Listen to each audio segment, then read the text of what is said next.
Hi guys, welcome to the latest podcast of YarninBlak. Today I've got a great friend of mine on, Terran Davis, and I'll introduce you to her in a moment. But before I do start, I would like to acknowledge the traditional custodians of the land that I'm currently calling in from. I'm here in Melbourne, Q, in the land of the Wurundjeri people, and I want to pay respect to their elders past, present, and emerging. I'd also like to acknowledge any other Aboriginal people that have joined us today. So today's guest I'm really excited for. So I'm going to throw it over to Terran to introduce herself. But Terran, thank you for joining us. Thank you, and Yahweh, everyone, and that's hello in the Dunghutti language here, which I'm joining you guys from. It is the beautiful mid-north coast area in Kempsey, and I'd like to also, pay my respects and acknowledgement to the custodians, past, present, and future here in Kempsey, Dunghutti country. So my name's Terran Davis, and I'm a local here. I've been living here on and off most of my life. I was born in Birpi country, which is Taree, mid-north coast again, but not very far away. It's about an hour's out, and come back as an adult and just loved it ever since. So, yeah. So obviously you went away somewhere. Where did you move to, and what do you like about being back? Well, we as a kid, my mum and my dad ended up moving to South Australia in Adelaide, and we moved there because Dad had gotten into the University for Architecture, because he was very good with all his art and all that sort of stuff that he used to do. We've been back. Well, I've been back here out of all my siblings. There's 7 of us. Out of all my siblings, I've been the only one to come back. I absolutely love the fact that it connects me back to my heritage as well. My not only my father's culture, but also my grandfather's culture as well. So that's been the most amazing part of it all, is just learning my language here, which I never got a chance to do as a child. I do remember that was actually a big thing when I was a kid. My dad handed me the first volume of the Dunghutti language book, which was years ago. That came out when I was about 10, 11. Yeah. Now 33. So, yeah, picked it back up and started reading the volume 2 the last probably 48 months, and I've been coming a long way with that all. So yeah. How well is language still spoken up in your area up there? Oh, it's very frequent. There's a lot of elders that still hold on to it, and even some elders are teaching it through the TAFEs, local TAFEs here. So if you're lucky enough to be a part of the groups that are run and even part of that course, you actually learn quite a lot. So, yeah. It's spoken very regularly compared to what I thought it was, I must admit. There's some sort of misconception on how regularly it's actually spoken. Do you feel there's like some sort of like spiritual power being able to speak language? I definitely think so. Yeah. I found, like, my youngest child, I've actually named him in language, and more so for this area, the language of this area.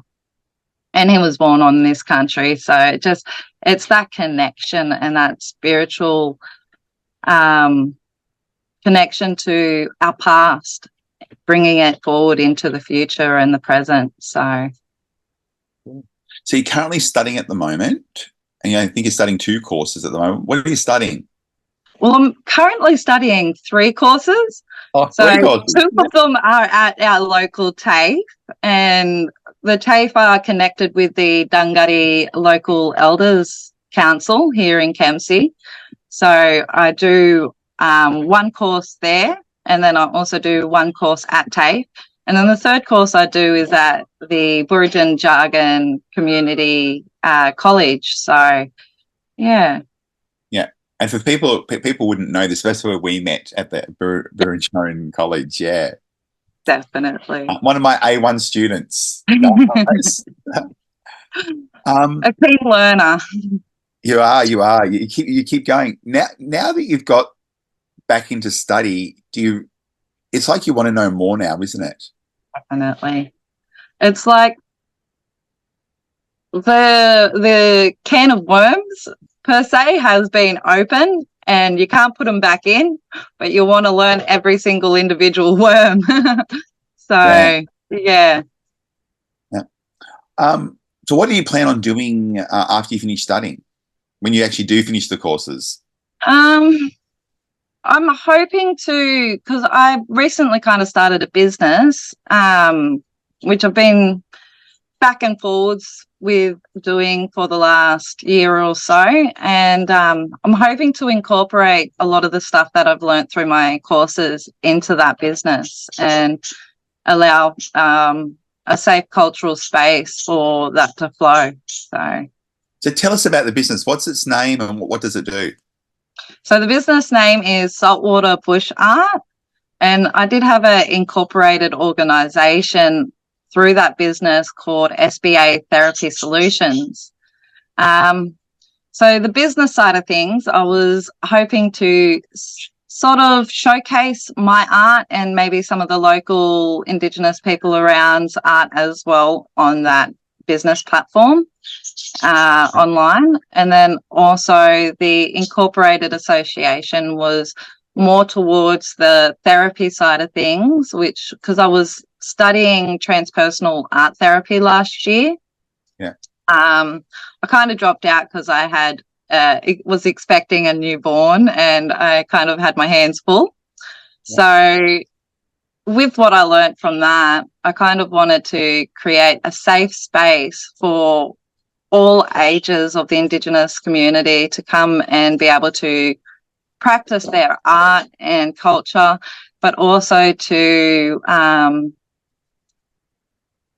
physically be able to have that yarning kind of circle and just open up about some of the things that they've been through in their lives in a safe environment. Yeah, no, cool.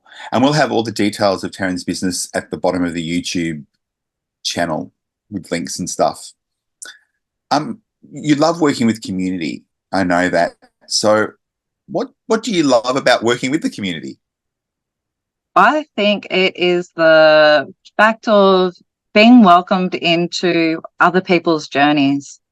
I think that's the most important and my most favorite part of it is being welcomed and being a part of someone else's journey is huge. You know, personally, allowing people to come into your own journey, people that suffer mental health and stuff like that can be a very challenging thing.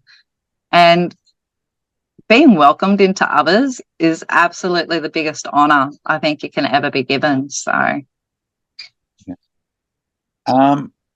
we hear some buzzwords going around, and one of them is reconciliation. What does reconciliation actually mean to you? It's a bit of a funny word, isn't it? I think it means the coming together of cultures in a sense, and the learning from both sides in a way.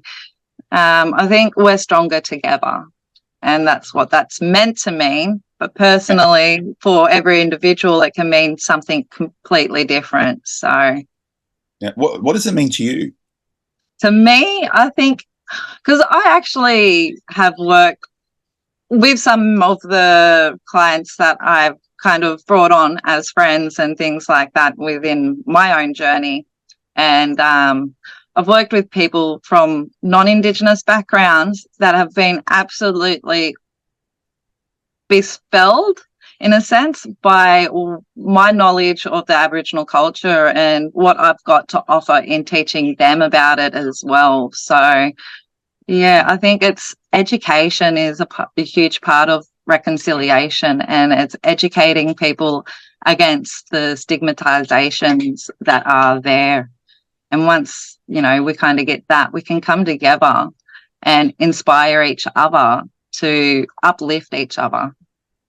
Yeah, I love that. That was a great response. I really like that. Another buzzword that you often hear is cultural safety. And my question is, what makes you feel culturally safe when you're going to a service? Oh, definitely the way we communicate. I hugely think communication is the biggest part. Open body language. I was only talking to one of my the TAFE. They've got a indigenous helper kind of thing over there during our courses, and we was just talking about the language. It wasn't just a physical verbal language. Most of our language was through body language. Like when you're out hunting, you couldn't actually speak, otherwise you'd scare away what you were going for. Yeah. So a lot of our language is our body, and recognizing that, you know, it's a bit different to what we've commonly kind of been taught through Western world and everything like that, in, you know, proper use of our body and whatnot, like sit up straight and all that sort of stuff. It's a completely different world. So I think being more relaxed into knowing, you know, when I'm going into somewhere and it being culturally safe, it's a lot more of a relaxed tone, and the language is a huge part of it. Yeah. But another question for you is that how do you balance motherhood with your business and studying at the same time? What tips do you have for parents or mums to be able to do that? And do you get impressed? Be prepared to be challenged. And don't shy away from a challenge, honestly. Also, don't ever think that, you know, you're failing at one thing because you know, there's a million things that you're doing at once in a way. That multitasking is a huge part of it all. Asking for help as well. You know, there are people out there around within the community that are going to be more than happy to actually help out and, you know, be there as support. Take 5 minutes out of their day just to come in and, you know, hold baby or whatnot, so that you can get a few things done. But definitely know that when that challenge presents itself, don't shy away from it. Is the hugest part of it all. Yeah. Now, you'd see this in where you are as well, because I think it's happening quite a lot. But there's lots of young Aboriginal people that are just finding out about their Aboriginality, and they want to know more, but they don't know where to start. What tips would you offer young people that want to know more, or not even just young people? Sometimes elders are finding out about their Aboriginality as well, because they're on a journey. So if someone's wanting to know more, where would you suggest they start? I would definitely recommend, you know, I myself have I've done a DNA test through MyHeritage. I'd definitely recommend it to a lot of people. I've gotten friends and that to even do their own as well. But also linking in, Facebook is amazing for this as well. You know, there's a lot of bloodline groups that are out there and kinship groups that are out there on Facebook. Linking in with some of those groups is going to be a very helpful tool for everyone as well. That's trying to learn and dig deeper in knowing that history of where they come from. Yeah. Do you think it's hard for people to be able to start that journey? Definitely. It is a huge step and a scary one at that. You know, you never know where you're going to be standing in representing yourself to others. And, you know, I've seen bits and pieces of other people feeling quite shunned in ways in terms of when they have found out these things. and then they've tried to search for things, and people kind of get their backs up. And I definitely, it happens, but knowing that, you know, that's just one of the challenges that come along with it, and you might be faced with that at times, but not to necessarily give up when those kind of challenges happen, because there are people out there that are going to understand. Everyone has an opinion, and everyone, you know, that's free will. We're all allowed an opinion, but just because one person has one opinion doesn't mean that the next person you come along is going to have that same shared opinion. You know, you're going to find both a negative and a positive in the same sort of space. So, yeah. And I think it's good that we get to hear a diversity of opinions as well. And it's really important for non-Indigenous people to know that we do have a diversity of opinions. yeah. Yeah, because you would get asked that question sometimes, that, you know, what do Aboriginal people think about this? Or what do... Yep. Yeah, I get asked that a lot, actually, when it came to the whole voice thingy. Yeah. The yes or no with the voice. I had people asking me a lot of questions of, why do Aboriginal people not want the voice? That was one of the questions from one of my non-Indigenous friends, because she knows quite a few people in the Sydney area that are Aboriginal, and a lot of them were saying things like, you know, their rights precede a voting, and, you know, it's just, it felt like, you know, we're kind of taking a back step with some of our people actually voting no on that. But at the same time, we're all diverse and we all have a different opinion towards where that would have led for us all. And there was a lot of miseducation around it as well. So it was a very shrouded vote, I think. Yeah. If we could do it again, what would you, and you were the Minister for Aboriginal Affairs talking to the Prime Minister, what would you suggest that we could do differently?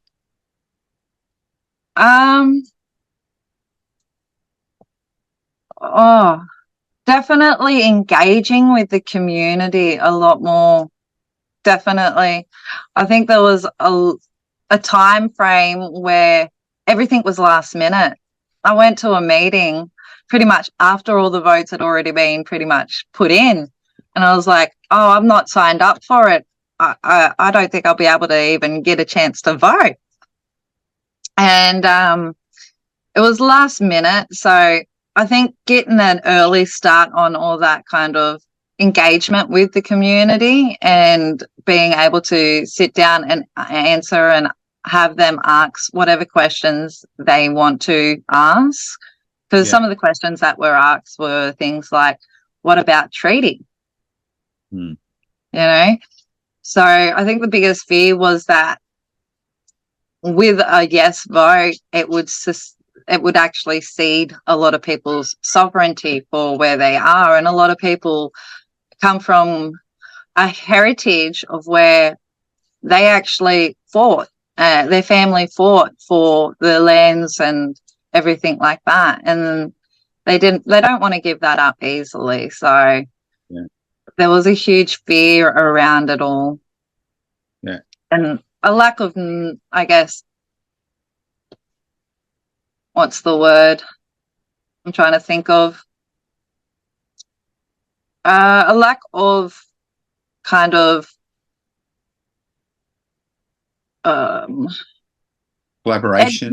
collaboration within those areas, but also just allowing to set people's minds at ease with those kinds of things.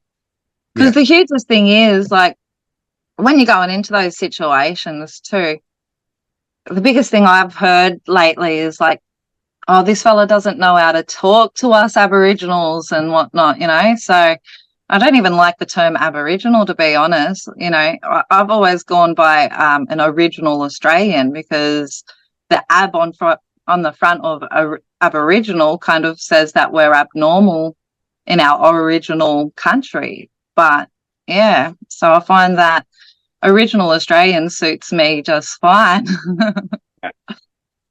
A question: Did you have any role models growing up, Aboriginal role models, or do you have any role models now? I definitely did as a young person growing up. My mother and my father were my greatest role models, honestly. And my mum was mostly for the most of her life an artist, and my father was an all-rounder, a jack of all trades. So he kind of, yeah, kept the income coming in the household, and he was also a very big community man. So our house was always full because we had all the cousins coming around, and he was Chef Davis, so we'd feed the mob, Yeah. you know. And I think that was the hugest childhood mentors that I had. One of the things Dad would say is, when you leave the house, go out in your best, because the way you present yourself to the world is, it doesn't just stop in the home, it goes out into the world too. So yeah, he was the one that kind of put it to me that, you know, you got to put your best foot forward in all cases of your life. As for now, I think I definitely would class a lot of the people that I have been learning about things from within the indigenous culture and the business side of things as well, and even just community work and stuff like that, have been the hugest leaders and role models for me. So Yeah, and even just, and that's not just to say indigenous mob, because, you know, I don't just do work with, in that sense. I see a psychologist regularly, and she's actually a white woman, and she's been an art therapist for a while now, and that's kind of the mentoring that I've needed for my own, where I kind of want to go with my business and everything like that. So I find working with those people from outside have also kind of helped me to become a better role model myself. So what makes a good role model?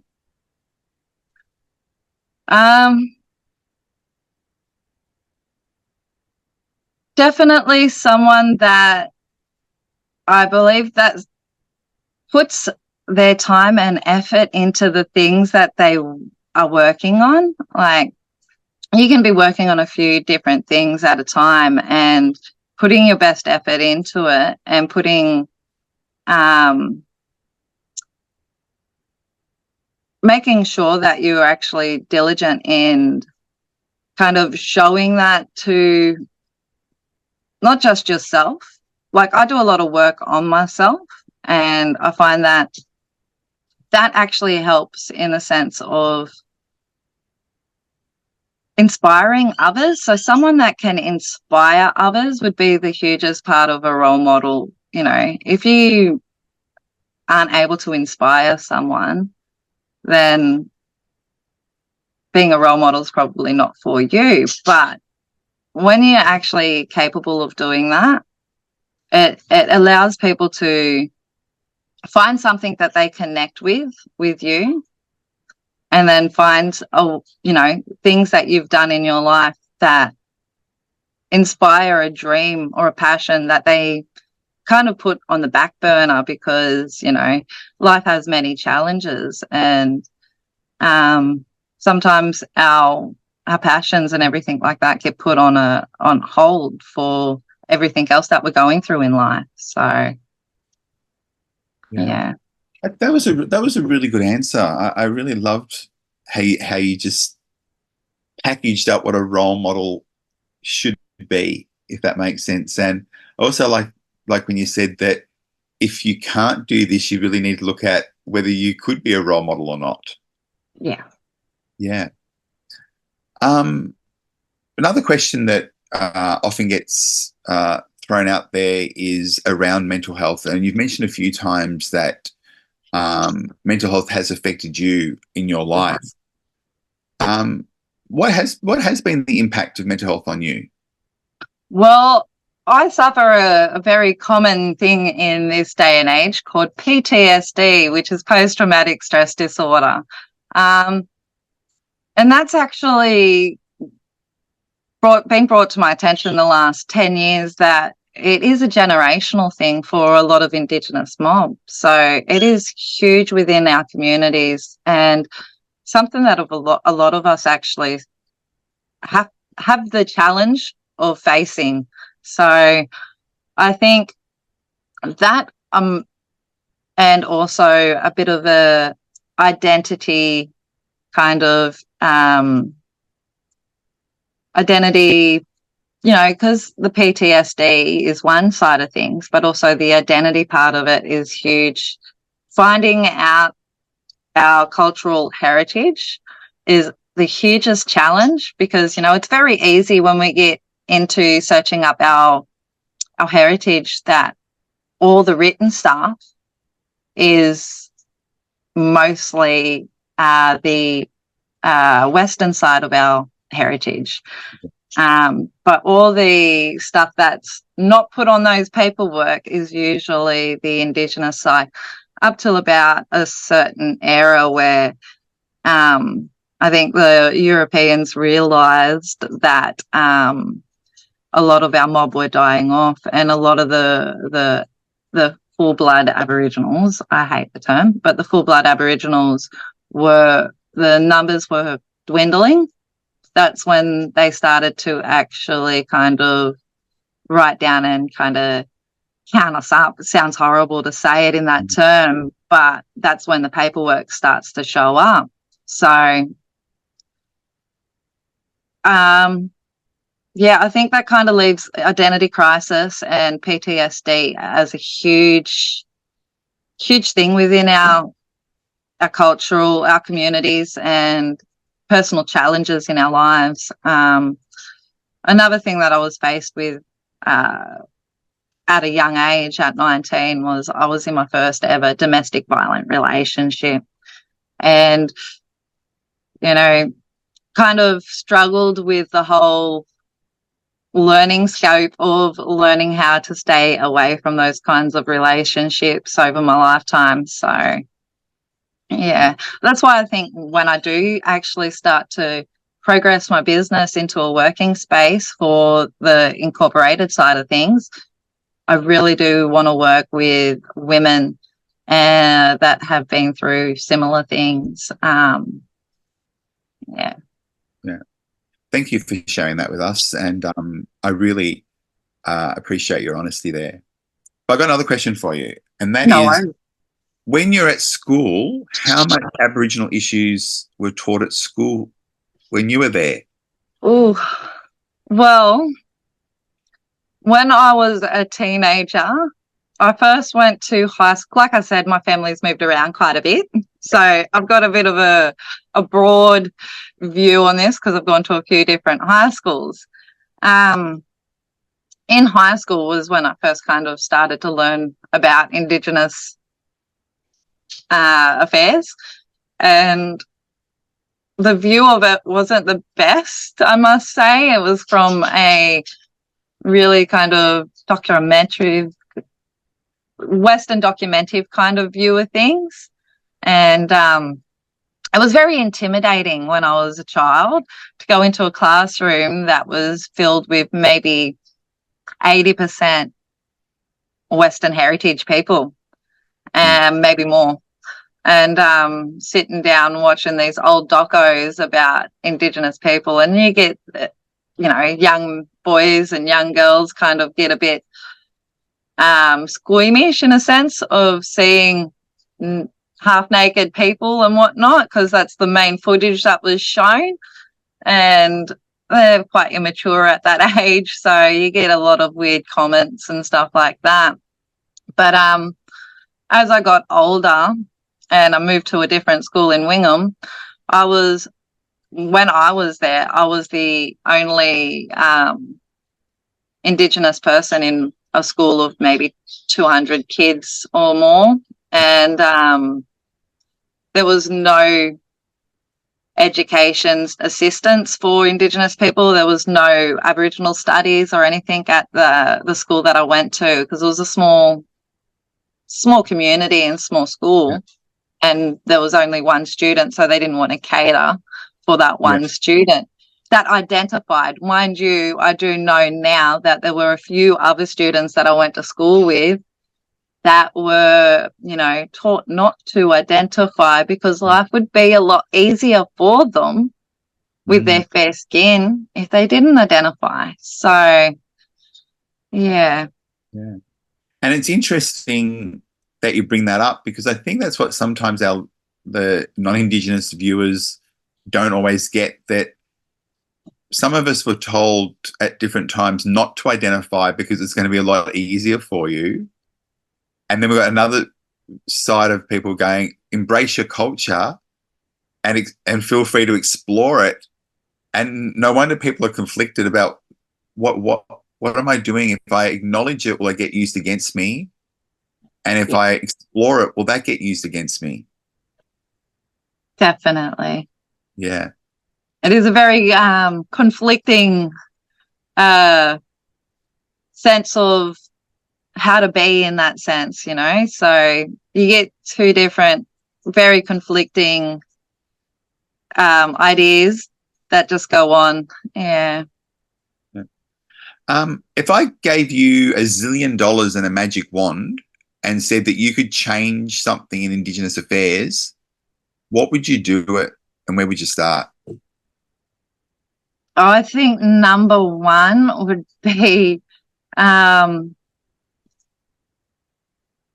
going to go with the whole juvenile and incarceration rates. And instead of sending our mob off into jail, we're going to place them in spaces that are culturally safe for education purposes and uplifting of their whole heritage and their self-esteem, their identity, because every single mob has a different identity, cultural protocol, and having those spaces that actually allow them to be a part of their kinship systems and, you know, inspire them to move forward in that kind of way and uplift them in their own identities is probably a huge part of where I think the problem lies with our communities. And, you know, there's this stigma of, you know, oh, you only see the Aboriginal people out on payday with a cask of wine down at the river having their picnics and stuff like that, you know. Yeah. Those kind of things and comments get thrown around quite a lot. And I get paid and I'm probably never out of the house on payday. So it's like not all of us have that. And the ones that do, you don't know the history that they've gone through, that they've actually found that crutch is what helps them get through day to day. You know, you don't know their history, their story, what struggles and challenges they've actually had to face. And yeah, it's a huge thing that a lot of the time the challenges that they're faced with have been so immense that they've just had to deal with the cards that they've been given, and they take on that identity because it's all they've known. Yeah. And I'm glad that you talked a little bit about some of the stereotypes that do exist, because even in 2024, I know that people still have some of those stereotypical views of Aboriginal people.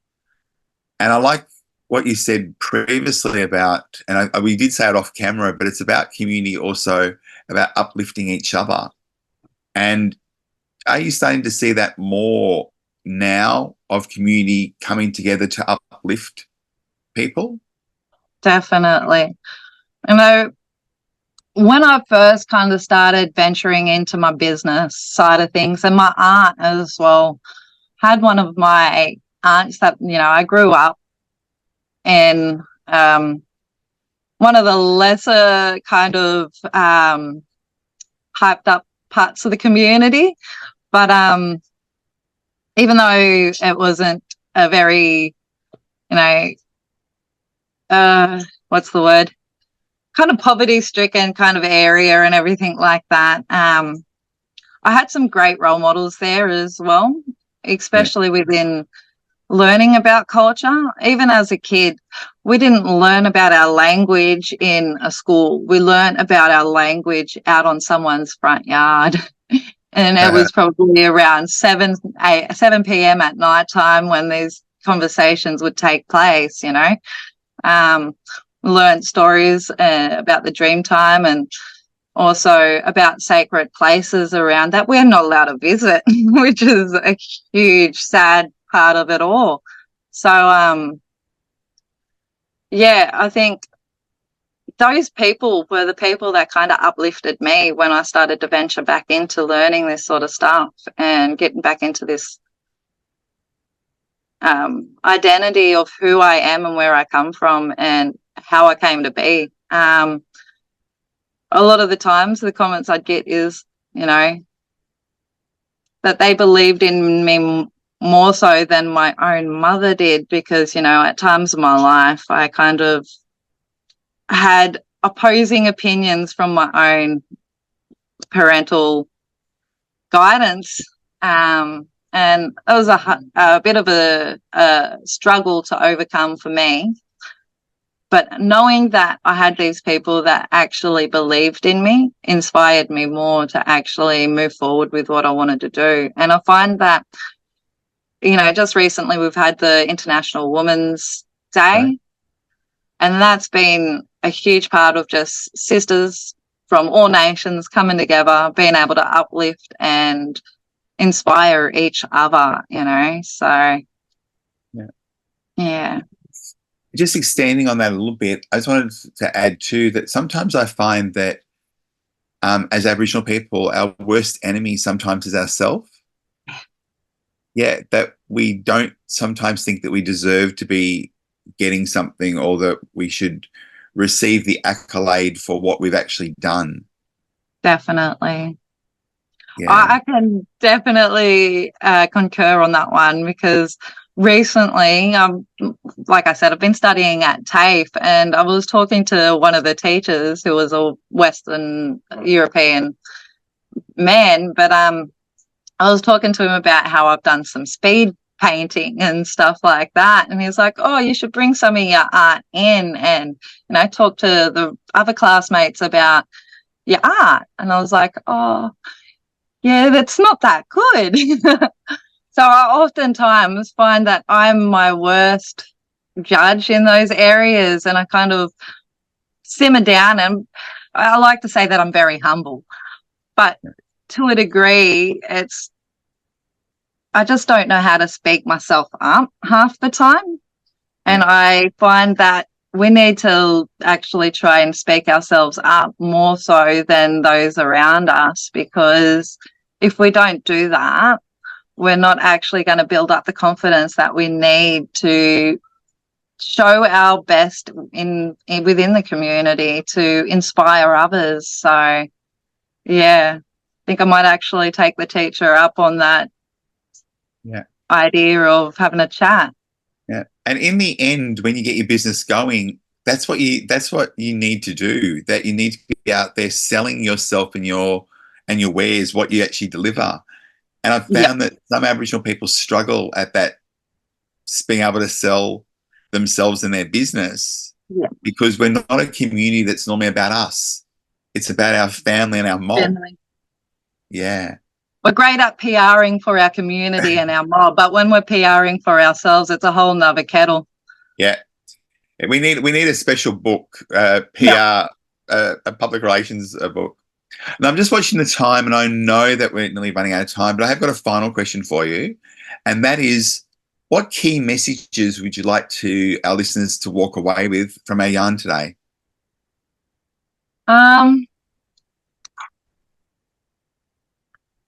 I think to just get out there and connect with your country, with yourself, and with others. That connection goes deeper than just our initial thoughts on things. So, yeah, when we sit in country, we find that it's something that is a deep vibration that actually uplifts us even more than what we can uplift ourselves. And then that actually inspires us to move forward. Never to shy away from a challenge, because you're going to be thrown so many challenges in life. And if you're going to shy away from them, you're going to allow yourself to sit within those stigmas. And that's how we find our way out of it all. Yeah. And that's beautiful. A beautiful little conclusion there. Hey guys, I want to say thanks for Terran for joining us today. It was hard to get her in, motherhood and all those other commitments we had to schedule. My people had to talk to her people to actually get this one on, but we've been able to do it. So I actually want to say thank you to Terran, and you know how much I care and respect you.